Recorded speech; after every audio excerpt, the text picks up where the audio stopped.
Mauro César Pereira, e esse estádio do Flamengo, hein? Porque eu vi já um vídeo do presidente do Flamengo falando que com as torcidas organizadas, quando for para pegar o estádio, assumir o terreno, quero todos vocês presentes, vamos cravar a bandeira do Flamengo no terreno do gasômetro. E agora, né, tem a informação sobre o estádio do Flamengo de que a Caixa Econômica Federal entrou na justiça para tentar anular a desapropriação feita pela Prefeitura do Rio do terreno pretendido pelo Flamengo para construir o estádio. Na mesma ação, a Caixa pediu uma liminar para impedir o leilão marcado para essa quarta-feira, amanhã, mas teve o pleito negado nesta segunda pelo juiz da 24ª Vara Federal do Rio de Janeiro.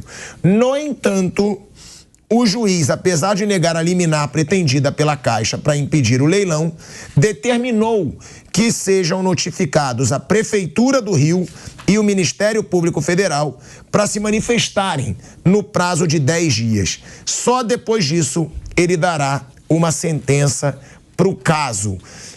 O que falar sobre o estádio do Flamengo, Mauro? Na sua opinião, sai, não sai? A Caixa pode ter a razão nesse assunto? Não tem nada definido, né, Mauro? Pelo jeito. Vai ficar nesse assunto de justiça e isso a gente sabe que pode se enrolar meses e até anos num processo. Bem, ontem foi aprovado no conselho do clube a participação do Flamengo no leilão para adquirir o terreno. O terreno desapropriado será vendido a priori por um lance mínimo de 138 milhões aproximadamente. Nada impede que a Caixa recorra, dessa vez não conseguiu êxito, mas ela pode conseguir sucesso na outra investida e a justiça pode determinar um outro valor. Esse é um problema. O valor pode ser muito maior e aí o clube vai ter que arcar com isso. Esse é um problema. Mas não me parece que seja o maior problema, entendeu? Porque é muito difícil que isso chegue nesse ponto, porque pelo que eu vi de pessoas que, como o próprio Fabrício Kika, né, que é o maior especialista num assunto, que se aprofunda nesse tema, que conversa com gente do mercado imobiliário, o terreno não tem esse valor 3, 4 vezes mais. Pelo contrário, é um terreno que está dando prejuízo para esse fundo. O terreno dá prejuízo. Ele já mostrou isso, inclusive, no conteúdo que ele coloca no canal dele no YouTube, chamado Mundo na Bola, para quem quiser conhecer e se aprofundar no tema. Lá você encontra as informações mais confiáveis e aprofundadas a respeito desse assunto. E acho que a grande questão é que ontem o Landim conseguiu aprovar isso com, assim, maioria massacrante e foi muito pouco contestado. 602 votaram a favor, 4 se abstiveram e 33 foram contra a compra do terreno. E o que foi apresentado, porque eu falei com pessoas que estavam lá presentes na reunião do Conselho, foi o quê? Olha, temos tópicos, né? Name right, venda de cadeira cativa, o potencial construtivo da Gávea. Aqui em São Paulo teve CIDs na época do estágio do Corinthians. Só que isso não é dinheiro vivo, gente. Isso não tem liquidez imediata. Vale X milhões. Não é assim, faz assim, vira dinheiro. Então, cadeira cativa. Você vende cadeira cativa, você vai comprometer receita futura. Porque você não vai vender ingresso para aquilo lá. Você vai pegar o dinheiro agora, nem agora, né? Que a pessoa vai. Cadeira cativa é caro. O cara vai pagando prestações. Mas o dinheiro entra, depois que ele acabou de pagar, ele vai assistir todos os jogos e você não vai vender aqueles X mil lugares. Então você não pode vender tantas cadeiras cativas, senão você não arrecada muito dinheiro lá na frente. Name right. O dinheiro não vem de uma vez. Se o Flamengo conseguisse, num rasgo de competência e sorte, 1 bilhão pelos name rights, por, sei lá, 40 anos, 50 anos, 30, não importa. Ninguém vai botar 1 bilhão, ou 500 milhões, ou 100 milhões, ou R$1. O dinheiro vem aos poucos. Se você pegar todos os casos do Brasil, do exterior, o patrocinador que coloca o nome no estádio, ele paga ali mensalmente, ou se o acordo for semestral, aí vai ser semestralmente uma pancada, um valor maior, sei lá. Mas não é de uma vez. Então esse dinheiro não entra assim, de repente, para você construir o estádio. O Flamengo tem condições? Eu acho que sim. Acho que sim, conversei com pessoas, tudo tem condições, mas o Flamengo não apresentou um plano. O Landim não apresentou um plano. E o que houve ontem foi uma ação política fortíssima. Porque o Landim tem o seu candidato, que é o Dunche, que é o seu vice, tem a do BAP, que é candidato, o Maurício Gomes de Matos, que é o candidato, e o Valim Vasconcelos pode também lançar candidatura, deve confirmar nos próximos dias, né? Tudo indica. Até agora não lançou, mas deverá lançar, está inclinado para isso, dei essa informação no sábado, inclusive. Então, o que tivemos ali foi uma manifestação política, com torcida organizada presente, Nunca vi o Landim tão próximo das organizadas, já estava ali junto. Gritando tanto, né? Foi lá e tal, e tá do lado dele tá o Marcos Braz, que é candidato a vereador, tá lá o Cacau Cota, que é candidato a vereador, tá lá o Dunch, que é candidato a presidente do Flamengo. Gente, formação política. No momento de uma decisão histórica para o Flamengo, havia um cenário de política, de campanha política. Eu acho que as coisas se misturaram de uma forma absolutamente lamentável. Lamentável. E, se o Kaique puder colocar depois aqui na tela, um personagem muito importante na história do Flamengo esteve lá presente, lado a lado com o Landim e Dunch. O torcedor do Flamengo tem que ver essa foto. Se puder mostrar aqui, eu coloquei na minha rede social, mandei o link para o Kaique agora. Se você puder colocar, seria interessante. A gente poder mostrar quem é o personagem. Você vai gostar de ver. O quê? O personagem que estava ontem lá, tirando várias fotos junto com o Landim, com o Dunch, com grupos políticos que apoiam o atual presidente do Flamengo, o seu candidato à sucessão. Tem que mostrar a foto. O Kaique, tá ali, ó. Olha lá. Número 1, você vê ali, ó. Foto do número 1. Você conhece aquela simpática figura aqui? Patrícia Amorim. É uma pessoa muito legal, até eu gosto dela. E o Levi, né? Mas ela não foi uma boa presidente. E ali, o Michel Levi. Ao centro, me parece que é o Ronaldinho Gaúcho. Essa foto é lá de 2011, por aí, né? Quando o Ronaldinho chegou ao Flamengo, Michel Levi era o vice de finanças do Flamengo. Na época da Patrícia Amorim. Na número 2 tem um grupo ali numeroso de pessoas apoiando, e ali do detalhe da mesma foto, ali no centro você vê o Michel Levi, com o número 3 ali, que a gente botou para marcar. Abaixo ali você vê de camisa jeans o presidente Rodolfo Landim, e à sua esquerda, de paletó azul, o Rodrigo Dunch, que é o seu candidato à presidência do Flamengo, atual vice. E abaixo está ali também o Diogo Lemos, que também faz parte do Conselho do Futebol, de camisa social branca, clara, né?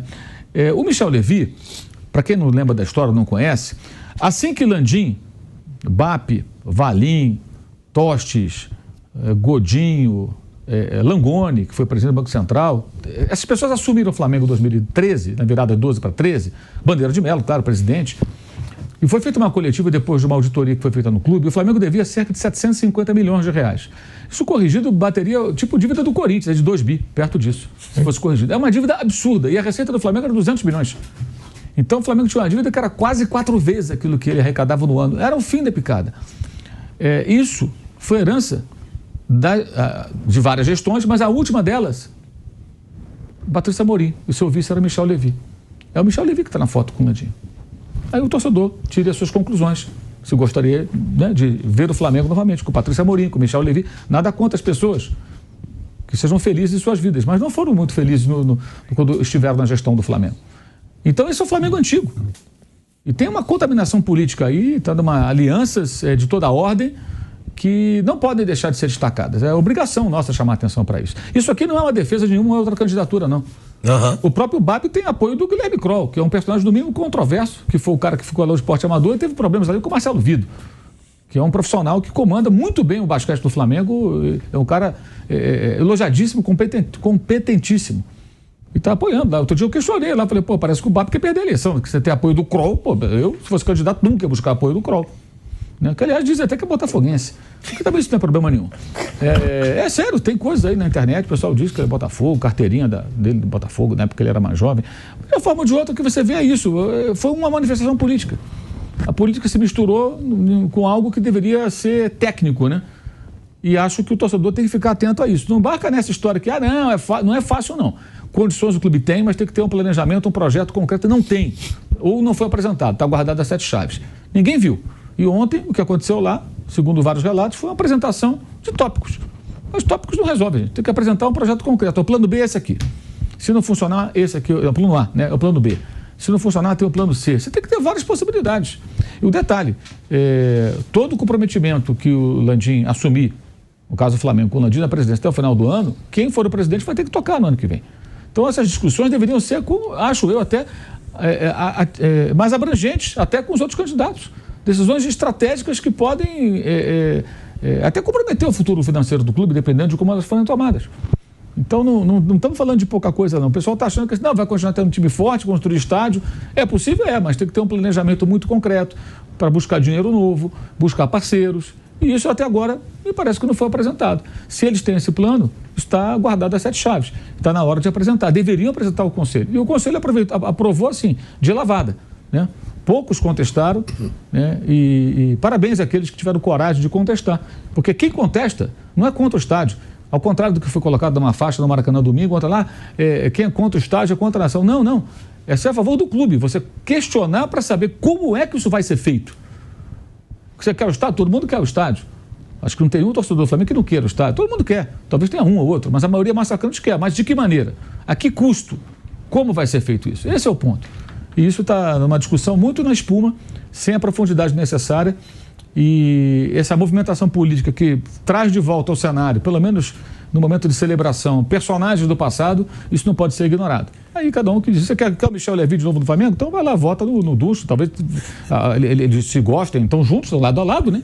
Aí problema de quem é sócio, né? Se você gosta, vai lá, leva uma bandeira para o Maracanã, faz campanha para o cara, né? Ou, eu repito, não estou aqui falando em defesa de ninguém, nenhum candidato. Eu estou aqui questionando o ressurgimento de pessoas que não foram felizes quando estiveram no poder e que reaparecem no cenário político do Flamengo num momento como esse. Né? E agora todo mundo quer chegar junto, todo mundo quer se aproximar. Mais fotos ali, ó. Michel Levy, Dunche e abaixo o Landim. Está todo mundo junto, gente. Esses são os apoiadores do Landim hoje? Porque quando houve essa apresentação em 2013, você vai lembrar, Thiago, eles deram uma coletiva, Vanderlei, e mostraram lá os números, né? 750 milhões de dívida. Quem estava, né, nesse grupo na época era o BAP, era o Bandeira, era o Valim Concelos, era o Landim. O Landim foi o vice de planejamento da primeira gestão, quando o presidente era o Bandeira de Mello. Ele era o candidato a vice-presidente, com o Valim candidato a presidente, mas a candidatura foi impugnada por os penduricalhos estatutários, aí lançaram o nome do Bandeira de Mello. O Landim deu uma entrevista na semana passada, no Charla Podcast, e contou detalhes dos primeiros passos da formação do grupo.